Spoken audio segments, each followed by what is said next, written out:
நிகழ்ச்சியின் இப்பகுதியை இணைந்து வழங்குவோர் திரு சுகுணா திவாகர். திருப்பதி லட்டு பிரசாதத்துல விலங்குகளுடைய கொழுப்பு கலக்கப்பட்டிருக்கிறதா ஒரு மிகப்பெரிய சர்ச்சை வெடிச்சிருக்கு. ஆளும் தரப்பு எதிர் தரப்புன்னு விமர்சனங்களை மாறி மாறி வச்சுக்கிட்டு இருக்காங்க. தமிழ்நாட்டில் பஞ்சாமிர்த அளவுலையும் அது வந்திருக்கு. என்ன நடக்குது? இதுக்கு பின்னாடி ஒரு அரசியல் கணக்கு இருக்கிறதா பார்க்குறீங்களா? கண்டிப்பாக. ஏன்னா இப்போ திருப்பதி லட்டு அப்படிங்கிறது பக்தர்களுடைய உணர்வு சார்ந்த ஒரு விஷயம். அதில் கண்டிப்பாக ஒரு விலங்கினுடைய கொழுப்பு கலக்கப்பட்டு இருக்கிறது அப்படின்னு சொன்னால் அது மேலே நடவடிக்கை எடுக்கப்படணும் அப்படிங்கிறத மாற்று கருத்து இல்லை. ஆனால் இந்த பிரச்சனை மேலேயே நமக்கு அடிப்படையில் சந்தேகம் இருக்குது. ஏன்னா இப்போ இந்த திருப்பதி லட்டுங்கிறது காலகாலமாக கொடுக்கப்படுது. ஆனால் சந்திரபாபு நாயுடு ஆட்சிக்கு வந்ததுக்கு பிறகு இப்படியான ஒரு சர்ச்சை வருதுங்கிறப்ப முதல்ல இந்த சர்ச்சை அல்லது இந்த சந்தேகங்கிறது எங்கேருந்து வந்தது அப்படிங்கிறது நமக்கு இன்னும் சரியாக தெரியல. சந்திரபாபு நாயுடு தான் அதை முதல்ல வெளிப்படுத்துகிறார். ஜெகன்மோகன் ரெட்டியில் காலகட்டத்தில் விநியோகிக்கப்பட்ட அந்த லட்டில் கலப்படம் இருக்கிறது அப்படிங்கிற ஒரு விஷயத்தை சொல்கிறார். மற்றபடி உள்ளிருந்து வந்ததா அல்லது பக்தர்களிடமிருந்து வந்ததா அப்படிங்கிற மாதிரியான தெளிவான விளக்கம் எதுவுமே இல்லை. அதை தாண்டி பார்த்தோம்னு சொன்னால் அந்த ஏஆர் டெய்ரி நிறுவனம், நம்ம தமிழ்நாட்டை சேர்ந்த திண்டுக்கலை சேர்ந்த ஏஆர் டெய்ரி நிறுவனம், அதுதான் இப்போ சர்ச்சையினுடைய ஒரு மையப்புள்ளியாக மாறி இருக்கிறது. அவங்க மார்ச் மாதம் தான் ஒப்பந்தம் போட்டிருக்காங்க. மே மாதத்தில் இருந்து தான் ஜெகன்மோகன் ரெட்டியினுடைய விநியோகமே செஞ்சுருக்கிறாங்க. அப்போ சந்திரபாபு நாயுடு ஆட்சிக்கு வந்ததற்கு பிறகு ஜூலை 23 அந்த திருப்பதி தேவஸ்தானத்துடைய செயலதிகாரி சியாமலா ராவ் அவர் பேட்டி கொடுக்குறப்ப என்ன சொல்கிறாருன்னா, இதில் கலப்படம் இருக்குதுன்னு சொல்கிறப்ப அந்த இதில் நெய்யில் வனஸ்பதி, அதாவது டால்டா கலந்துருக்கு அப்படின்னு தான் அவர் ஜூலை 23 சொல்கிறார். கலப்படம் இருக்குன்னு மட்டும் சொல்கிறாரு. கலப்படம் இருக்குது அப்படிங்கிறாரு, வனஸ்பதி இருக்குதுங்கிறார். ஆனால் இப்போ தான் அவர் விலங்குடைய கொழுப்பு இருக்குது அப்படிங்கிற மாதிரியான ஒரு விஷயத்தை சொல்கிறார். அப்படிங்கிறப்ப இதற்கு பின்னாடி என்ன உள்நோக்கம் இருக்கிறது அப்படிங்கிற கேள்வி இருக்கிறது. ஏன்னா சந்திரபாபு நாயுடுவை பொறுத்த வரைக்கும் அங்கே நமக்கு நல்லாவே தெரியும். சந்திரபாபு நாயுடு ஜெகன்மோகன் ரெட்டி கட்சிகளுக்கு இடையில் ஒரு மிகப்பெரிய அளவிலான அரசியல் முதல் இருக்கிறது. கடந்த காலம் கடந்த ஆட்சி காலத்தில் சந்திரபாபு நாயுடு கைது செய்யப்பட்டார அந்த கோபம் அவருக்கு இருக்கிறது அப்படிங்கிறதெல்லாம் தெரிகிறது. இன்றைக்கு மத்திய அரசு என்பதே சந்திரபாபு நாயுடு நம்பி நடத்தப்படக்கூடிய ஒரு ஆட்சியாக இருக்கிறது அப்படிங்கிறது நமக்கு தெரிகிறது.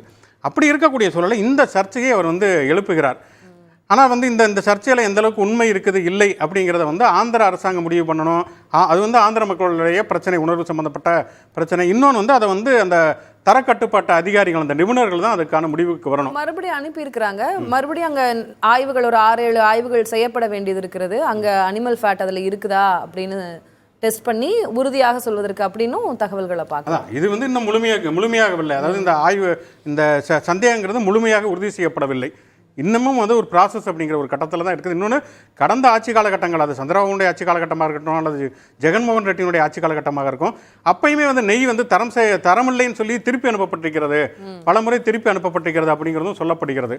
அப்போ நெய் தரம் இருக்கிறதா இல்லையா அப்படிங்கிறத தாண்டி இதில் மிக முக்கியமாக என்னென்னா அந்த கொழுப்பு, விலங்குடைய ஒரு கொழுப்புங்கிறது ஒரு மதம் சார்ந்த ஒரு விஷயத்தில், திருப்பதி கோயில் தேவஸ்தானம் சார்ந்த விஷயத்தில், அதுவும் புரட்டாசி மாதத்தில் இப்படி ஒரு பிரச்சனை வருதுங்கிறப்ப கண்டிப்பாக அது பக்தருடைய உணர்வு சம்மந்தப்பட்ட ஒரு சென்சிட்டிவான இஷ்யூவாக மாறும் அப்படிங்கிறது தெளிவாக தெரிந்து தான் இந்த சந்திரபாபு இதை கிளப்பியிருக்காருங்கிற ஒரு சந்தேகம் இருக்கிறது. இன்னொன்று இதை மத அடையாளம் சார்ந்து மாற்றுவது அப்படிங்கிறது நடக்கிறது. என்ன அப்போ நிரூபிக்க முயல்கிறார், இல்லை என்னத்தை இன்கார்பரேட் பண்ண விரும்புகிறார் சந்திரபாபு நாயுடு? அதான் சந்திரபாபு நாயுடுவை பொறுத்த வரைக்கும் என்னன்னா, ஜெகன்மோகன் ரெட்டி அடிப்படையில் ஒரு கிறிஸ்தவர், ஒய்எஸ்ஆருடைய மகன்.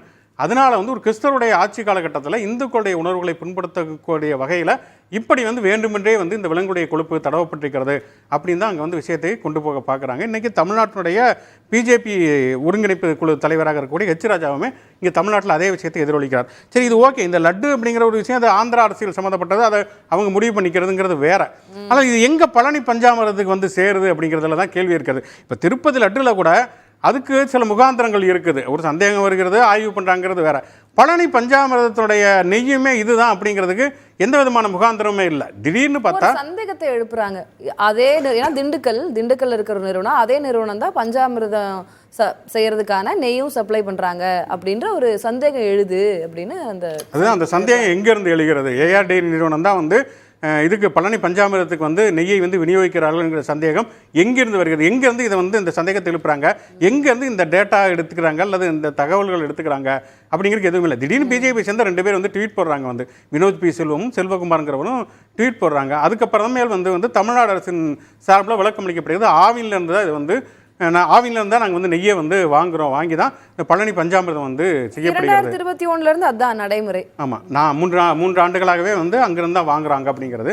ஏன் இந்த சந்தேகம் வந்து வருகிறது, ஏன் வந்து இது வந்து எழுப்புறாங்க அப்படிங்கிற கேள்வி வர்றப்ப தான் நம்ம வந்து மத ரீதியாக இந்த பிரச்சனையை வந்து கையில் எழுப்ப பிஜேபி பார்க்கிறதாங்கிற கேள்வி வருகிறது. ஏன்னா ஒன்றும் இல்லை, இப்போ கடந்த 2 நாட்களுக்கு முன்னால் ஒரு சம்பவம் நடந்தது.